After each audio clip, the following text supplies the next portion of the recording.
சொந்தக்காரங்களாம் என்ன சொன்னாங்கன்னா 2 பொம்பளை பிள்ளை வச்சிருக்க, நீ என்ன பண்ணுவ அப்படின்லாம் பேசியிருக்காங்க. அவங்களுக்கு முன்னாடிலாம் எனக்கு இந்த கம்பெனியில் வந்ததுக்கப்புறம் என் வாழ்வாதாரம் ரொம்ப வசந்திருக்கு. அது எப்படின்னு எனக்கு சொல்ல முடியல. அந்த அளவுக்கு நான் நல்லா தான் இருக்கேன். என் பொண்ணை வந்து இன்ஜினியரிங் முடிக்க வைக்கிற அளவுக்கு நான் என் வாழ்வாதாரம் வசந்துருச்சு. படிக்க வச்சு என்னாலையும் முன்னேற்ற முடியும் அப்படிங்கிற நம்பிக்கை வந்து இந்த பெண்டகன் கார்மெண்ட்ஸில் தான் எனக்கு வந்தது. நான் 14 வருஷமாக பெண்டகன் கார்மெண்ட்ஸில் வேலை பார்க்குறேன். இங்கே முக்கியமாக இருக்கிறது வந்து 2 விஷயம் எனக்கு ரொம்ப பிடிச்சது. ஒன்று வந்து பெண்களுக்கு பாதுகாப்பு. நம்ம அம்மா வீட்லேயும் நம்ம கணவர் வீட்லேயும் எந்த அளவுக்கு பாதுகாப்பு இருக்கோ அந்த அளவு பாதுகாப்பு இங்கே பெண்டகன் கார்மெண்ட்ஸில் உண்டு. 2வது வந்து நம்மளோட வாழ்க்கை உயரணும் அப்படிங்கிறக்காண்டி தான் நம்ம வந்து வேலைக்கே வர்றோம். வீடு கட்டணும், குழந்தைங்களை படிக்க வைக்கணும், நகை எடுக்கணும், இந்த மாதிரி எல்லாம் இருக்கும்.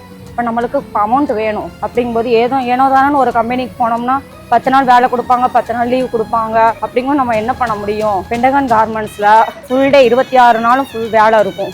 எங்கள் ராஜ்குமார் சார், எங்கள் பரணி மேடம், எங்கள் ஜவஹர் சார், இவங்க எல்லாத்துக்கும் நான் ரொம்ப நன்றி சொல்ல கடமைப்பட்டிருக்கேன். இங்கே ஸ்கில் நல்லா டெவலப்மெண்ட் பண்ணுறதுக்கு எங்களை ஊக்குவிக்கிறாங்க. மேலும் முன்னேற்றம் தான் அடைகிறேன். என்ன நாட்டும் கம்பெனி செய்ய தயாராக இருக்கு. ஆன் டயத்தில் சேலரி எல்லாமே போடுறாங்க. எங்கள் மேம் சிம்பிளி சூப்பர். எனக்கு இங்கே நிறைய பெனிஃபிட்ஸ்லாம் கிடச்சிருக்கு. பாப்பா ஸ்கூலுக்கு ஃபீஸ் கட்டுறேன், அப்புறம் பாப்பாவை பார்த்துக்கணுன்னா இங்கே கூட்டு வந்து இங்கே குழந்தைகள் காப்பகம் இருக்குது. ஸோ குழந்தைங்கள இங்கே பார்த்துக்கிறாங்க. எனக்கு ஸ்காலர்ஷிப் பணம் வாங்கி கொடுக்குறாங்க நலவாரியத்துலேருந்து. என் பிள்ளையை காப்பாற்றுறதே இந்த கம்பெனியோட வர சம்பளத்தை வச்சு தான் நான் காப்பாற்றுறேன். நாம் வச்ச குழந்தையப்பா என்றும் நல்ல தம்பி நானப்பா, நன்றி உள்ள ஆளப்பா, தாலாட்டி வளர்த்தது தமிழ்நாட்டு மண்ணப்பா.